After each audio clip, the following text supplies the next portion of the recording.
In the video titled PI Expert, How to Generate Your Power Supply Design, Part 1, we showed you how to use the design wizard to provide specification inputs and generate a design.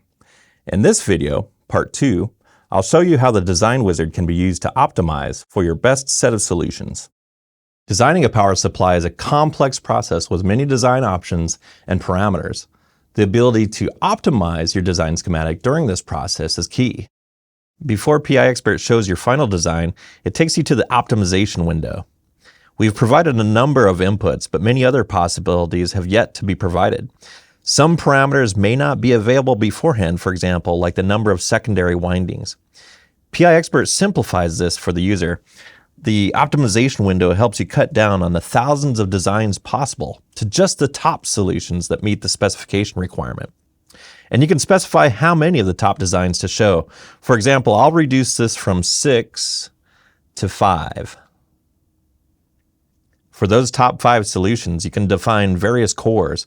For example, you can start with EFD 10 and then end with EFD 15. And PI Expert will iterate through all of those cores. For NS main range, the secondary number of turns, PI Expert will iterate from the min to the max. It's as simple as that. PI Expert will set these up by default to reasonable selections, so I'm just going to leave them as is. Advanced settings. This provides some additional levers to constrain the optimization and set priorities to the optimization objectives. For example, we could change the switching frequency range, the mins and the maxes. We could change the VOR, flux density, primary turns, etc. An interesting point here is we can also tune the design based on our objectives for the design. For example, we can do a very high efficiency design where cost is maybe not as much of a concern, but we do want a very constrained volume as well. We can also, for example, go for a reasonable efficiency solution with a much lower cost and an okay volume. If we want, we can go back to restore the defaults. Click OK, and PI Expert starts optimizing the possible design solutions. Within just a few seconds, PI Expert comes back with the full solution set. You can see in the optimal solutions window the top solutions that PI Expert has generated. So it gives you multiple options here, and you can choose among those for your design.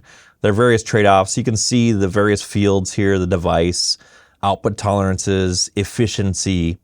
You can even change the fields that are visible, for example, and you can see those here. Why don't we pick the design with the best possible efficiency among these? I'm going to pick the 88.98 solution 3 and just hit OK. What you'll see now is that the tool has loaded the design that I selected. There are thousands of design possibilities that meet a given specification, and PI Expert will help you get to those that best meet your requirements. Through just a few prompts for various design parameters, you'll generate and optimize a working design. And PI Expert provides you the flexibility to perform modifications and customizations as needed once you've generated your design. To get started on your design today, visit power.com.